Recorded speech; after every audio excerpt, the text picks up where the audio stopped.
Eh bien, c'est l'heure attendue maintenant du débat. Et l'homme qui nous rejoint à 41 ans, c'est l'une des principales voix des Républicains. Il s'agit de Laurent Wauquiez. Laurent Wauquiez, président de la 2e région de France, Auvergne-Rhône-Alpes, et vice-président des Républicains. Ça va bien.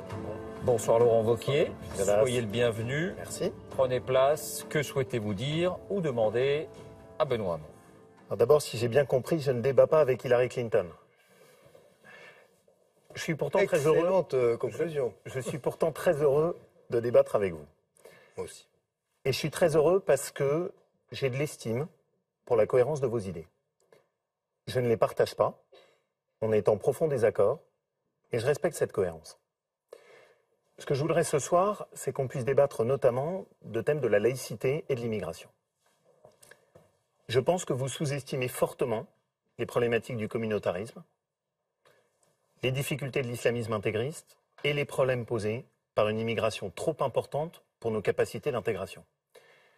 Je voudrais qu'on en parle avec un exemple concret, qui a d'ailleurs été mis sur la table par France 2 et qui à l'époque beaucoup choqué les Français, qui était un reportage sur les difficultés d'intégration des femmes dans les quartiers. Le café de Sevran. Et notamment à Sevran, où avait été filmé dans un quartier où très clairement les femmes étaient interdites d'entrer. Avec un discours très clair, ici c'est le 93, c'est comme au bled, les femmes ne rentrent pas. C'est un peu caricatural, mais bon. C'était les propos très exacts du reportage. Mais précisément votre réaction est intéressante. Non mais on va aller au cœur du débat. Moi ce que je considère, c'est que c'est la République. Que ce sujet n'est pas accessoire ni banal. Que les femmes en France doivent pouvoir aller partout. Et ce qui m'a choqué, c'est votre réaction, à l'image d'ailleurs de votre première réaction, là, dans laquelle vous n'avez pas condamné, vous avez cautionné. Et vous avez dit, cette tradition dans les cafés de Sevran, c'est comme les cafés ouvriers. Je ne pense pas que ce soit une maladresse. Je pense que profondément, et c'est une position qui est respectable, vous êtes prêt à beaucoup d'accommodements sur le sujet du communautarisme. Moi, ma position, elle est beaucoup plus nette. Les religions sont compatibles avec la République, mais ça n'est pas à la République de s'adapter à l'islam, c'est à l'islam de s'adapter à la République. Et je ne suis pas sûr que vous partagiez ces convictions. Bon, nous sommes dans une situation où aujourd'hui, des groupes religieux testent la République. C'est indiscutable. Dans l'éducation, dans les hôpitaux, dans la rue. Et moi, je serais intransigeant à l'égard de ceux qui, d'une manière ou d'une autre, voudraient remettre en cause la liberté de conscience. Mais je suis aussi intransigeant à l'égard de celles et ceux qui voudraient remettre en cause la liberté d'opinion, même religieuse. C'est la raison pour laquelle j'ai dit la chose suivante. Que la loi de 1905, qui est probablement la plus belle loi de la République, elle garantit quoi? Évidemment la séparation de l'Église et de l'État, la liberté de conscience, la liberté d'opinion religieuse. Et elle permet donc à qui de faire quoi? Elle permet et elle doit permettre à une jeune femme, dans n'importe quel quartier de la République, de se promener en étant habillée comme elle le souhaite, sans qu'une religion ou un religieux lui dise « tu n'as pas à t'habiller comme ça parce que ce serait impudique ». La loi de 1905 la protège. Comme la loi de 1905 protège celle qui, avec un foulard, quand elle le porte librement, le fait dans l'espace public. Et c'est la raison pour laquelle, et c'est là que j'ai un désaccord avec vous, au fond, il apparaît aux yeux de la droite, parce que c'est nouveau, cette forme de passion que vous avez pour l'égalité femmes-hommes, que le sexisme serait apparu le jour où les musulmans seraient arrivés sur la terre de France. Eh bien non, le sexisme, il n'est pas apparu. Il n'est pas apparu le jour où les musulmans sont arrivés en France. Le sexisme, il est arrivé avant. Il était là avant, il sera là après. Oui, c'est une réalité. C'est d'ailleurs pour cela que moi, dans le sillage de Vincent Peillon, je me suis engagé très concrètement dans l'éducation nationale pour faire en sorte que tous les professeurs, lors de leur formation initiale, soient formés aujourd'hui à la réalité du sexisme, des stéréotypes de genre, que les enseignants disposent d'une mallette pédagogique partout en France pour faire face à ces réalités-là. Aujourd'hui, dans l'école de la République, grâce à l'action que nous avons menée, aujourd'hui, on combat efficacement le sexisme. Et vraiment, non, je ne suis pas Monsieur Peillon, je suis Monsieur Hamon, mais non, il sera ravi. Si vous me permettez de le citer 2 secondes. Mais oui, mais voilà, mais je suis d'accord avec lui, ça tombe bien. Monsieur Peillon, dessus, vous-même, Najat Vallaud-Belkacem ensuite, vous avez pris beaucoup d'initiatives sympathiques, mais qui sont très coupées de ce qu'est aujourd'hui la réalité de terrain sur le sujet de la laïcité. J'ai échangé encore la semaine dernière avec un professeur de Grenoble qui m'expliquait, professeur d'histoire, qu'il n'arrivait même plus à enseigner des pans entiers de l'histoire de France à sa classe, que l'histoire du Moyen-Âge et des racines chrétiennes, impossible. L'histoire de la Shoah, extrêmement difficile à aborder dans sa classe. Que sur un voyage scolaire qu'il avait organisé à Reims pour apprendre les racines de l'histoire de France, toute une partie de ses élèves avaient refusé d'entrer dans la cathédrale parce qu'ils considéraient que ce n'était pas compatible avec leur religion. Ça, c'est la réalité. Et plutôt que d'avoir un candidat à la présidentielle qui nous dit c'est pas grave, le sexisme a existé avant. Je pense, c'est ce que vous avez verbalisé. C'est grave, ça existait avant, c'est grave dans le café de Sevran, c'était grave avant, ce sera grave après. J'aurais préféré vous entendre tout de suite, clairement, disant les dérives de l'islamisme intégriste sur cette question du droit des femmes et de la liberté des femmes sont inacceptables. Alors, rebondissons sur un sujet que vous avez ouvert, la question du voile. Là encore, Monsieur Hamon, vos positions sont très ambiguës. Quand on a eu la loi sur l'interdiction de la burqa, vous avez fait partie de ceux qui se sont prononcés contre cette loi, à la différence d'ailleurs de Manuel Valls, qui lui a voté cette loi. Quand vous avez été ministre de l'Éducation nationale, vous l'avez rappelé, et qu'il y avait eu un débat sur la possibilité pour des accompagnateurs scolaires de porter le voile. Oui, j'assume. Ouais. Vous avez assumé. Non, mais j'assume. On va se dire clairement les choses. Oui. Aujourd'hui, ce que vous proposez, c'est tout simplement qu'une maman qui porte un foulard ne puisse pas participer à une sortie scolaire parce qu'elle porte un foulard. Interdisez le foulard dans la rue. Et sur la burqa ? Assumez la burqa ? Moi, je considère que la burqa, à partir du moment où ça masque le visage, évidemment qu'on n'a pas le droit de porter la burqa. Vous savez ce que c'est la burqa ? C'est une grille qu'on a. Alors pourquoi est-ce que vous êtes prononcé contre cette loi ? C'est totalement faux. Et vous êtes en train d'aller sur un terrain où, pardon de le dire, vous êtes un joli hologramme de Marine Le Pen. Alors, c'est masculin, mais c'est exactement la même chose. Entre Hillary... Pas davantage. Alors, on va essayer de garder la sérénité des débats. Je veux dire les choses. Sur le foulard et les mamans, ça veut dire que dans certains territoires, si nous ne permettons pas à des mamans qui portent un foulard, qui ne font pas de prosélytisme, qui sont simplement là parce qu'elles en ont le droit, et qui participent donc à une sortie scolaire, on l'interdit. Donc plus de sortie scolaire pour les enfants. Et aujourd'hui, la plupart des directeurs d'école, des enseignants qui sont confrontés à cette réalité-là, quand ils font face à ces parents d'élèves, école par école, les décisions sont prises, cela se passe bien, comme dans les universités où vous êtes sans doute favorable à l'interdiction du foulard et du voile à l'université.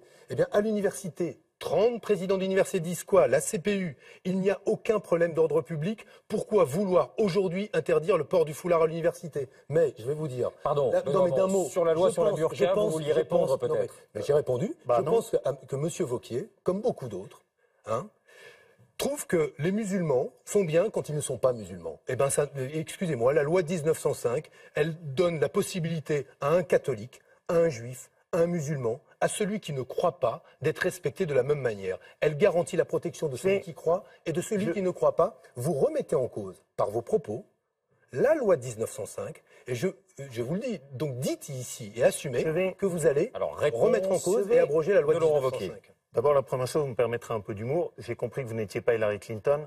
J'espère que ça n'est pas quand même l'hologramme de Tariq Ramadan. Alors, je vais essayer... Voilà, c'est un peu tiré par les cheveux, mais... Non, et je vais essayer de vous répondre très simplement sur cette question. Vous avez été contre la loi d'interdiction sur la burqa. Je demande à chacun de regarder sur Internet. Vous reprendrez vos propos. Ils jugeront entre nous. Pas la peine de perdre du temps dessus. Attendez, vous avez pris position pour cette loi, Benoît Hamon ? La vous avez été pour la loi d'interdiction de la burqa interdit aujourd'hui de porter un foulard intégral. C'est aujourd'hui interdit dans l'espace public. Donc arrêtons. Non, on parle de la loi de 2010. Exactement, sur laquelle M. Hamon, bien sûr, mais M. Hamon a pris position. Bien sûr, et c'est parfaitement vérifiable. Vérifier ça simplement. Allez-y. L'avantage, c'est de le vérifier très simplement. Ce que je vous reproche, c'est que je pense que vous sous-estimez ces questions. Et que vous agitez à chaque fois, et on l'a vu tout de suite, de la même manière d'ailleurs que vous l'avez fait sur le sujet d'Emmanuel Macron. Pour vous, dès qu'on a une position qui est divergente avec vous, vous brandissez l'étendard du Front National. Et vous nous dites, ah là là, au secours, attention, de lui ressembler non vous plus, êtes sur le sujet du Front National. Faites un peu d'effort pour ne pas lui ressembler non plus. Pardon, M. Hamon. Mais je ne prends pas de leçon de morale en la matière. Écoutez, à chaque fois que je regarde votre bilan de président de région, et on aura en discuté point par point, si vous voulez. Mais à chaque fois que je regarde, quand la gauche est au pouvoir, le Front National monte. Moi, mon département Haute-Loire, c'est le seul département de France dans lequel le Front National a reculé. Alors, laissons les arguments politiciens au placard, essayons de discuter concrètement des choses. Vous nous évoquez la loi de 1905, que vous brandissez comme l'étendard absolu. Oui, sauf que cette loi aujourd'hui, elle n'est plus appliquée, elle n'est plus respectée. Prenons là encore plutôt des grandes déclarations que je comprends que vous agitiez. La réalité dans les hôpitaux, allez discuter avec des médecins dans les services des urgences, qui vous expliquent qu'aujourd'hui... Tout ça, je le connais. Mais tout ça, mais vous faites... Mais qu'est-ce que vous attendez alors? Là où vous êtes... Mais qu'est-ce que vous attendez? Qu'est-ce qui vous explique les médecins? Attendez, là où vous êtes, les gens devant leur télévision ne comprennent pas forcément.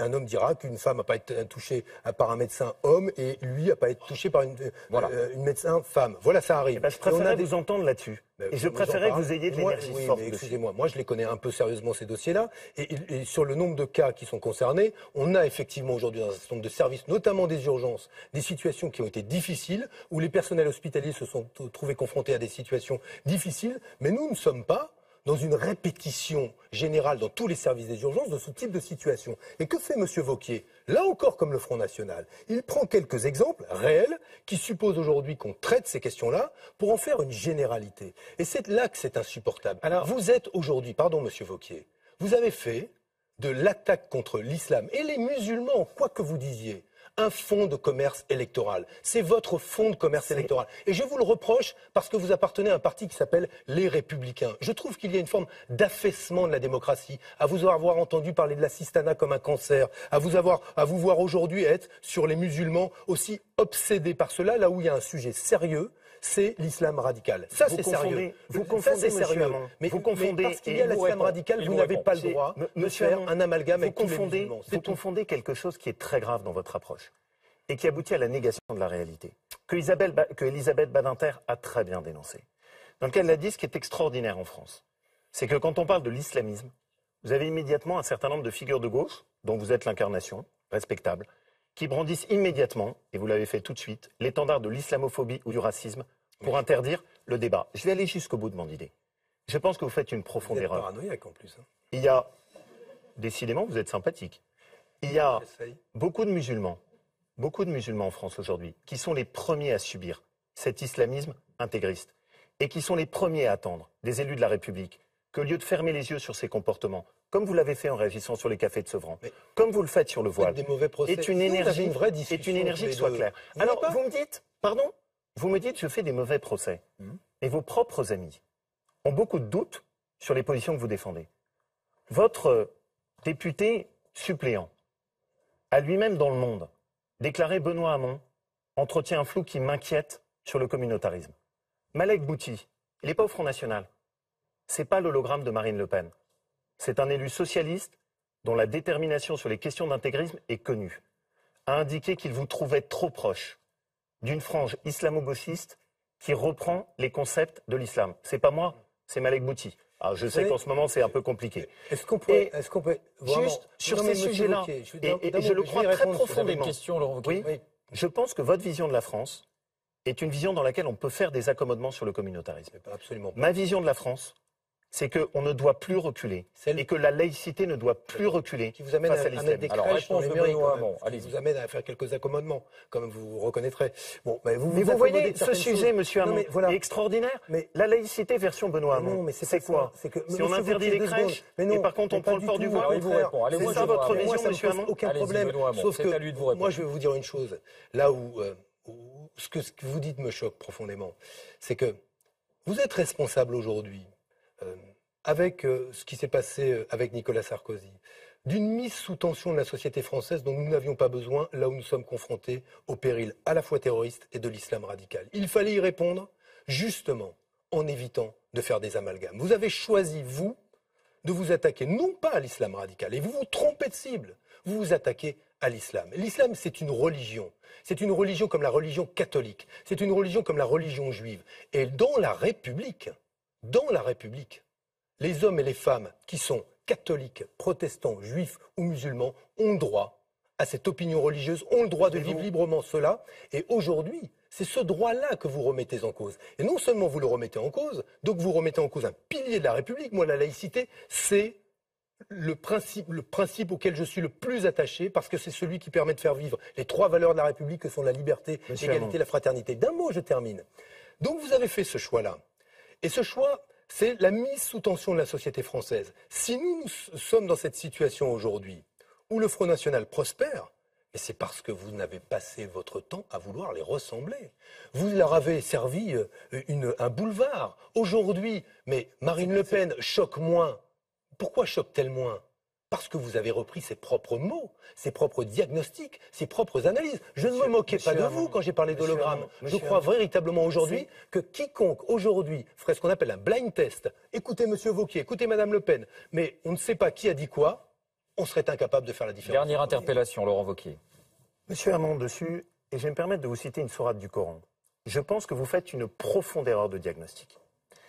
Dans le Coran est écrit que quand on est musulman et qu'on exerce sa religion sur une terre qui est non musulmane, il faut adapter sa pratique religieuse. Qu'est-ce qui a fait la loi de 1905 de la laïcité? Je ne suis pas un exégète la religion sacrés, chrétienne et la religion juive, Il s'adresse à vous. au début du XXe siècle, ont été capables de faire cet effort d'adaptation. Je crois que le devoir de politique que nous sommes, c'est de ne pas s'aveugler sur la réalité, de ne pas fermer les yeux sur les atteintes à la République dans les quartiers, et d'avoir le courage à un moment de dénoncer ce qui n'est pas acceptable. Ce qui me gêne, c'est que vous n'avez pas ce courage. Vous préférez fuir les choses. Vous préférez brandir. Je vais me permettre. Il termine. Je vais me permettre. Cette réalité très concrète. Je vais me permettre. Je ne suis pas dans l'abstraction Je vais me de la permettre théorie. de terminer. Et Sinon, on ne comprend plus rien, Benoît. Tellement avec facile. plaisir. Tellement facile. Je pense qu'on a besoin de ce courage et qu'on n'a pas besoin d'élus où dès qu'on débat de l'islam, comme vous l'avez fait, on brandit l'étendard de l'islamophobie ou du racisme. Il y a une dernière question que je voudrais vous poser, Rapidement, si vous me permettez. Dans votre programme, il y a une proposition qui s'appelle le visa humanitaire. Absolument. Dans lequel ce que vous proposez aujourd'hui, le droit d'asile est réservé à des étrangers qui sont sous des menaces de guerre ou des menaces d'oppression. Ce que vous proposez avec ce visa humanitaire, c'est de l'ouvrir à des gens qui sont en détresse économique ou en situation d'insécurité climatique. Alors j'ai une question très simple à vous poser. Pour moi, c'est une opération porte ouverte. L'ONU a évalué à 250 millions en Afrique le nombre de personnes qui potentiellement étaient soumises à ces dangers climatiques. Vous avez été interrogé plusieurs fois sur ce sujet, vous n'avez jamais répondu.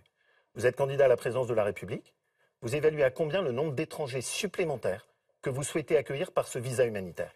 Moi, ma position, réponse de Benoît c'est Hamon. qu'il ne faut pas plus d'immigration. Vous, votre position, on avait anticipé. et je crois qu'on l'avait bien compris aussi, c'est que vous êtes favorable à ce qu'il y ait plus Vous d'immigration. savez, Votre regardez, réponse. sur les deux quinquennats, Nicolas Sarkozy, François Hollande, il y a eu autant d'entrants, autant de sortants et le même solde. À peu près 60 000 personnes par an supplémentaires, à peu près 200 000 personnes qui rentrent, 150 000 qui sortent. La réalité, les chiffres des expulsions sont à peu près identiques. Là, vous endossez le Non, bilan mais je du veux quinquennat. simplement dire. Et vous ce qu'a été défendez la le bilan de réalité. François Hollande. Et je veux maintenant en Sur le venir visa, alors, sur le visa à une humanitaire. réalité. Contrairement à une idée qui sans doute est celle de Laurent Wauquiez, si vous fermez les frontières, ça ne change rien au flux migratoire.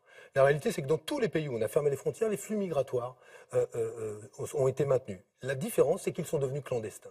Et la raison pour laquelle, d'ailleurs, M. Pasqua avait mis en place les visas, c'était parce qu'il voulait justement qu'on puisse répondez pas à ma identifier question. qui rentre. Les visas humanitaires, ce serait Combien? quoi?